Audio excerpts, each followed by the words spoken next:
Well, we've got a Fox News alert. North Korea attempted another missile launch, but it failed miserably. The botched attempt coming a day after an annual parade in Pyongyang, showing off its military might, and amid growing tensions between the U.S. and the Kim Jong-un regime. Here to tell us what Americans need to know about North Korea and this standoff is former counterterrorism advisor to Vice President Dick Cheney, Lieutenant Colonel Michael Waltz, as well as the author of Nuclear Showdown, North Korea Takes on the World. That's written by Gordon Chang. Thank you very much for joining us this morning. Gordon, I want to start with you.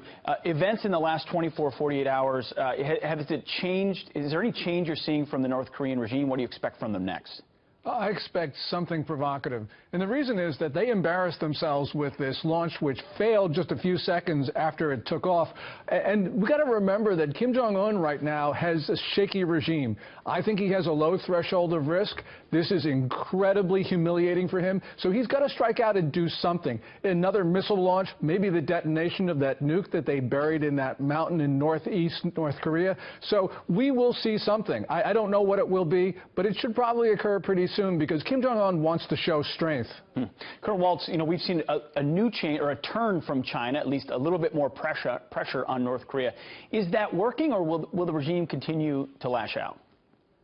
Well, you know, Pete, I think it's important to note what didn't happen yesterday on the 105th anniversary of North Korea's founder, and that was the detonation of North Korea's 6th nuclear test. A lot of folks were expecting that. We saw a lot of activity around the test site, and it didn't happen, and we have to ask ourselves why. Well, a few things have gone on since President Trump met with President Xi at Mar-a-Lago. One, you know, the Chinese rejected North Korean coal shipments.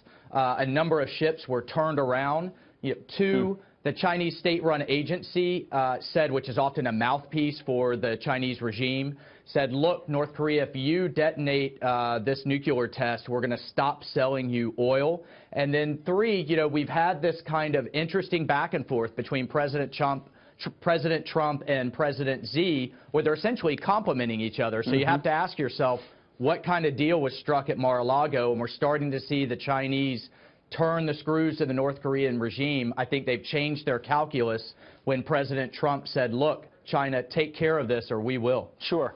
Gordon, that regime, Kim Jong-un, is this a guy who believes they have you know, robust military capabilities, or do they know ultimately they're fighting a losing hand and they're going to beat their chest to make themselves look and feel strong? I think Kim Jong-un believes in his regime long term because most of the time, not now, but most of the time they have China at their back. It was very good that President Trump intimidated Xi Jinping in Mar-a-Lago with those missile strikes on a Chinese friend, Syria. And I think Xi Jinping leaned on Kim Jong-un not to test that nuclear device. But nonetheless, when we don't pay attention to China, when we don't put pressure on them, the Chinese will go back to their old way of doing things, which is supporting Pyongyang, because Pyongyang accomplishes some very important short-term objectives for the Chinese. So I think Kim Jong-un has figured out if he can get through this next 2 or 3 months, he'll be okay. And so that means that President Trump just needs to keep up the pressure. Sure. Colonel Waltz, part of that pressure they've insinuated could include some sort of a limited military action. What would be the threshold for the U.S. taking a proactive measure? Well, I think, you know, as our intelligence collection capability starts to see North Korea march closer and closer and closer to having an intercontinental ballistic missile, then that's, you know, at some point they're going to cross a line where we have to take it out militarily. You know, during this parade that the North Koreans had yesterday, they showed off 2 new missiles. A lot of folks don't realize that they have a submarine-launched ballistic missile capability, and we saw some interesting new launch vehicles that can go off-road and can be hidden from our satellites, or at least make them a lot harder to find. So I think as we keep watching the regime and we see where they've crossed a threshold where they think we can hit us, we're going to hit them. Well, interesting stuff. Colonel Waltz and Gordon Chang, thank you very much for your expertise this morning. Appreciate it. Thank you.